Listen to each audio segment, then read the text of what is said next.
प्यारे बच्चों, आज आपको आपकी स्क्रीन पर क्या है? आपकी स्क्रीन पर बच्चों पहली बात तो ये कि आप पढ़ते नहीं हैं, आपका पढ़ने का दिल नहीं करता, फिर हमारा पढ़ाने का दिल नहीं करता। जब हमारा पढ़ाने का दिल नहीं करता तो आपका पढ़ने का दिल नहीं करता, फिर उसके बाद हमारा पढ़ाने का दिल नहीं करता। तो ये एक पॉजिटिव फीडबैक मैकेनिज्म चलता चला जाता है। ये तभी सही हो सकता है अगर आपका पढ़ने का दिल करने लगे तो हमारा पढ़ाने का दिल करने लगेगा और फिर आपका पढ़ने का। खैर, पॉजिटिव फीडबैक से बात इसलिए स्टार्ट किया है बिकॉज इस चैप्टर में आपको पॉजिटिव फीडबैक एक ऐसी जगह पर जाके समझना पड़ेगा। अगर आपको वहाँ पर समझ ना आई तो आपको फिर कुछ समझ नहीं आए। स्टार्ट करते हैं। ये जो कोऑर्डिनेशन का चैप्टर है ना, इसमें एग्जामिनर ये एक्सपेक्ट करता है कि आपको ओ लेवल की कोऑर्डिनेशन बिल्कुल 100% पक्का पानी आती हो। अगर आप ये सोचते हो कि वो वाला सारा कंट्रोल डिलीट करके आप ये वाली कोऑर्डिनेशन कर लोगे तो ये वही कोऑर्डिनेशन है जो आपने वहाँ पर बेसिक्स पढ़नी शुरू की हुई है। सो इसलिए इस चैप्टर के लेक्चर्स में 3-4 पार्ट्स चलेंगे। सबसे पहले ओ लेवल वाला कोऑर्डिनेशन का पार्ट रिवाइज किया जाएगा। उसके बाद थोड़ा एडवांस लेवल के ऊपर आपको बताएंगे कि इम्पल्स कैसे जनरेट होती है, रेस्टिंग पोटेंशियल कैसे बनता है, ये मामला कैसे होता है और ये इम्पल्स एक न्यूरॉन से दूसरे न्यूरॉन में कैसे ट्रांसफ़र होती है। उसके बाद आपको मस्कुलर मूवमेंट के बारे में बताया जाएगा कि जो हमारे मसल्स हैं ये कॉन्ट्रैक्ट कैसे करते हैं, रिलैक्स कैसे करते हैं। और उसके बाद कोऑर्डिनेशन इन प्लांट्स, जो कि हम अलहदा से एक चैप्टर बनाएंगे, homeostasis and coordination in plants, right. So आपको आपकी स्क्रीन के ऊपर एक चीज़ नज़र आ रही है लिखी हुई, और वो ये है कि सेंसिटिविटी क्या होती है। Are you sensitive? आपका जवाब होगा हाँ। आप कुछ चीज़ों के लिए सेंसिटिव हैं, कुछ के लिए नहीं। बायोलॉजी में सेंसिटिविटी ये होती है कि ये आपकी एक एबिलिटी है कि आप किसी स्टिमुलस को कोई रिस्पॉन्स दे सकें। रिस्पॉन्स क्या होता है? रिस्पॉन्स एक ऐसा एक्शन होता है जो आप किसी स्टिमुलेशन के नतीजे में प्रोड्यूस करते हो। स्टिमुलस क्या होता है? स्टिमुलस एक ऐसा फिजिकल चेंज होता है जो रिएक्शन लाने की कैपेसिटी रखता है। हमेशा ज़रूरी नहीं है कि रिएक्शन ले आए, लेकिन कैपेसिटी रखता है। और स्टिमुलस के लिए आपकी जो सेंसेस हैं ये बड़ी इंपॉर्टेंट है। जैसे हम इंसान हैं, हमारी आमतौर पे 5 सेंसेस होती हैं। हम देख सकते हैं, सो लाइट हमारे लिए स्टिमुलस बन सकता है। हम सूंघ सकते हैं, सो खुशबू या बदबू हमारे लिए स्टिमुलस बन सकती है। हम किसी चीज़ को छू सकते हैं, टच कर सकते हैं, लिहाजा ये हमारे लिए स्टिमुलस बन सकता है। हम चीज़ों को चख सकते हैं, लिहाजा ये टेस्ट हमारे लिए स्टिमुलस हो सकता है। हम चीज़ों को सुन सकते हैं, लिहाजा साउंड हमारे लिए स्टिमुलस हो सकती है। इतनी होती है ना, बताया तो नहीं कि 5 सेंसेस होगी, पूरी 5। तो ये 5 सेंसेस को जो भी स्टिमुलेट कर सकता है वो हमारे लिए स्टिमुलस होगा। अब ऑर्गेनिजम्स की सेंसिटिविटी वेरी करती है, एक ऑर्गेनिज्म से दूसरे ऑर्गेनिज्म में भी, और with in a same organism मुख्तलिफ बॉडी पार्ट्स में भी सेंसिटिविटी वेरी करती है। अगर कोई आपका दोस्त आपकी कमर पर स्केल से थोड़ा सा टैप करे, आप उसे कहोगे हाँ क्या बात है। अगर वो उतनी फोर्स से आपके लिप्स पे टैप करे तो आप क्या ये कहोगे? आप उसे कहोगे उठ तेरी ऐसी की तैसी, मारोगे उसको, आप कुत्ते की तरह पड़ जाओगे आप उसको, है ना। तो वो अगर आपसे कहे कि मैंने आपको कमर पे उतने ज़ोर से टैप किया, मैंने आपको होंठों पे उतने ज़ोर से टैप किया, आप क्यों गुस्सा कर रहे हैं? तो आप उसको कहोगे कि होंठों पे ज़्यादा लगती है, कमर पे कम लगती है, बिकॉज आपके होंठ कमर की निस्बत ज़्यादा सेंसिटिव, आपकी आईलिड्स ज़्यादा सेंसिटिव है, आपकी फिंगर टिप्स ज़्यादा सेंसिटिव हैं। इनको ज़्यादा सेंसिटिव कौन बना रहा है? याद रखना 2 चीज़ें। आपने अपने ओ लेवल्स के अंदर ये न्यूरॉन का एक स्ट्रक्चर पढ़ा हुआ है। अभी ज़रा इसको रिवाइज करते हैं और आपको बताते हैं कि इसके अंदर क्या क्या होता है। सबसे पहले आपको आपकी स्क्रीन पर नज़र आ रहा है न्यूरॉन का रिसीविंग पार्ट। ये देखो मैंने नीचे लिखा हुआ है रिसीविंग पार्ट। इस रिसीविंग पार्ट के अंदर डेंड्राइट्स और सेल बॉडी है। ये क्या रिसीव करता है? ये रिसीव करता है इम्पल्स को। इम्पल्स क्या है इस चैप्टर में बहुत डिटेल में डिस्कस होने वाला है।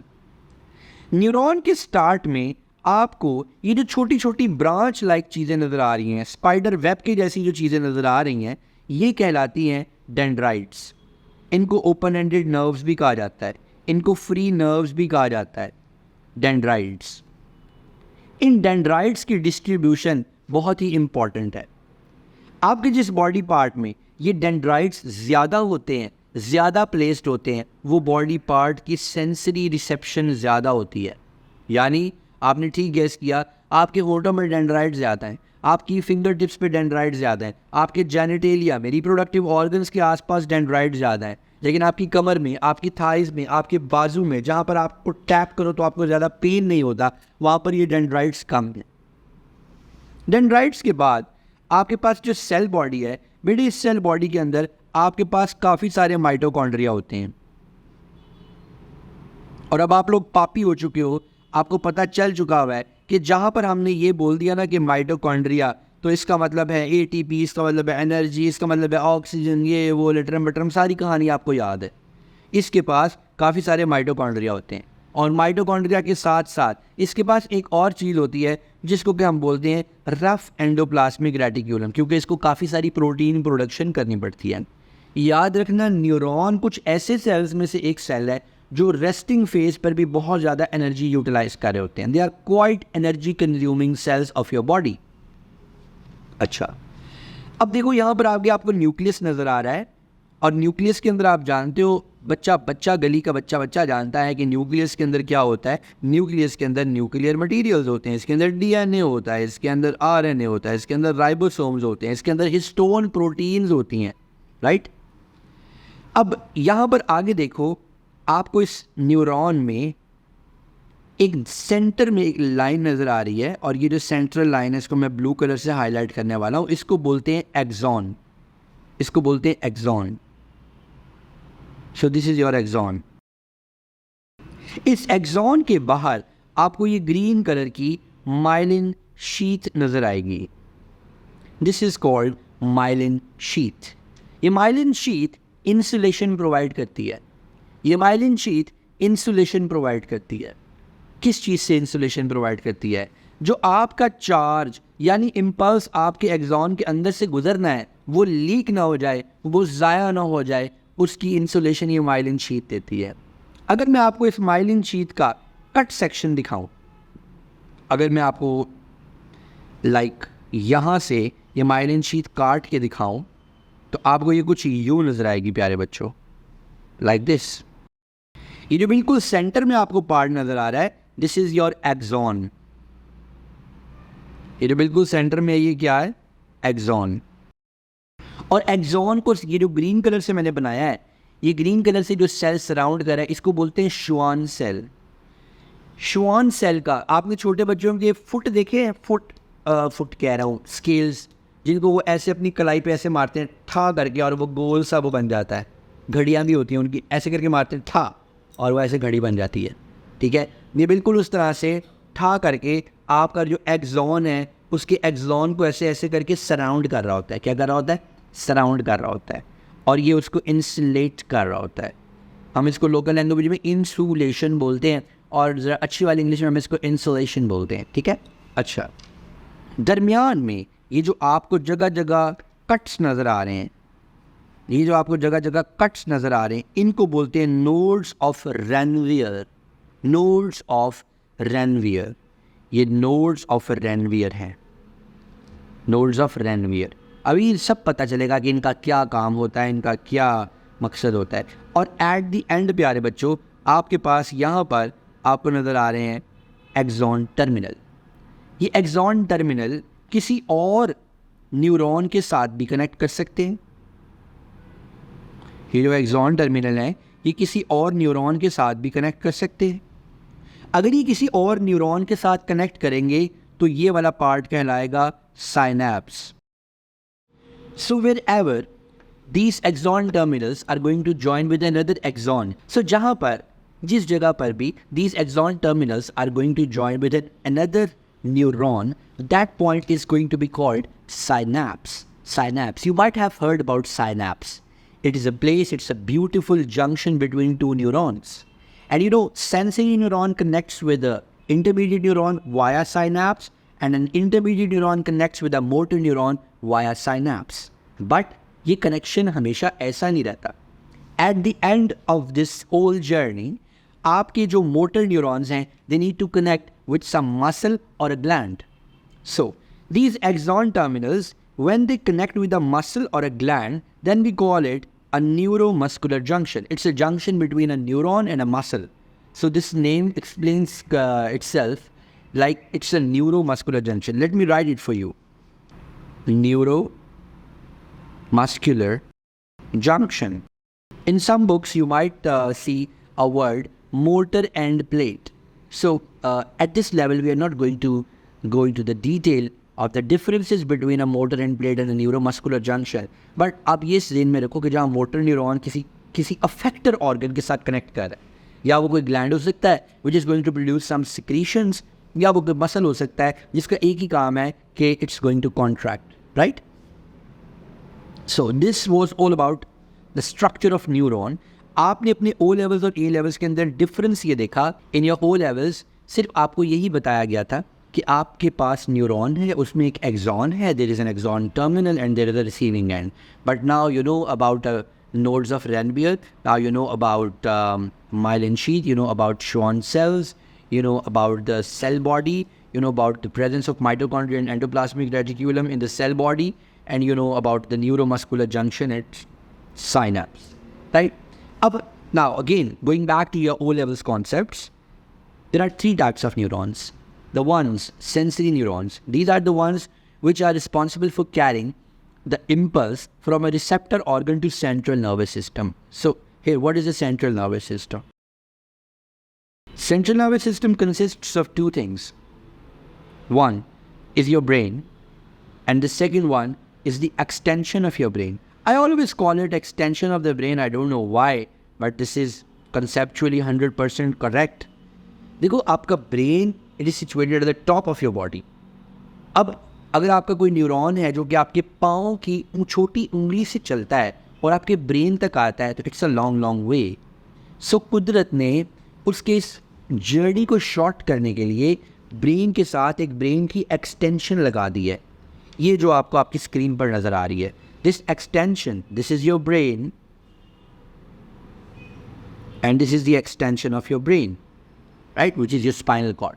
And your spinal cord and your brain together, they are called central nervous system. So this has nothing to do with their physical presence or position. This has everything to do with the role that they're playing. So they have a central role in regulating your impulses, your coordination, and your responses, right? So that's why we call it a central nervous system. So all these sensory neurons, they are responsible for carrying the impulse from a sensory organ to the central nervous system. So they are called sensory neurons. There, the second type. So here, this black colored neuron, ये मैंने यहाँ पे जो खूबसूरत drawing बनाई है, this is a sensory neuron. This is a sensory neuron, right? So here inside the central nervous system, so of course this is your central nervous system, your brain and your spinal cord. बस इसको देख के घबरा मत जाना, spinal cord ऐसी क्यों बनाई है? Because I just wanted to show you the presence of intermediate neurons here, कि वो कैसे यहाँ पर placed होते हैं. That's why मैंने थोड़ा सा इसको रेशो से out of ratio, out proportionate बना दिया है. ये जो हमारे पास green color के neurons हैं, which are carrying impulse within the central nervous system, either in the spinal cord or in the brain, they are called relay neurons. इनको relay neurons भी कहते हैं, इनको intermediate neurons भी कहते हैं. And look, there's another type, the one which is connecting a sensory neuron right with a motor neuron. This one, this blue one is also a relay neuron, and this green ones are also relay neurons. So what they're doing is, they're just processing the information, they're just carrying this information within the central nervous system and nothing, and nowhere else, right? And at this part, ये जो red color से मैंने बनाया हुआ है, this is a motor neuron. And this motor neuron is connecting with a muscle. It's connecting with a muscle. It might have connected with a gland as well. So so motor neuron का काम क्या हुआ? Carrying impulses from central nervous system to effector organ. Sensory का काम क्या है? From sensory organ to CNS. और intermediate या relay का क्या काम है? Carrying the impulse within the central nervous system. मैं इस पर ज़्यादा स्पीड से इसलिए जा रहा हूँ because ये तुमने सब O levels में पढ़ा हुआ है, right? So it's just a recap, and recaps are always quick, remember. अच्छा जी, owing to this information, now you should be able to understand the types of action. ये देखो, reflex action क्या होता है? It's an automatic response. You don't need your will, you don't need your ideas, you don't need your thinking process.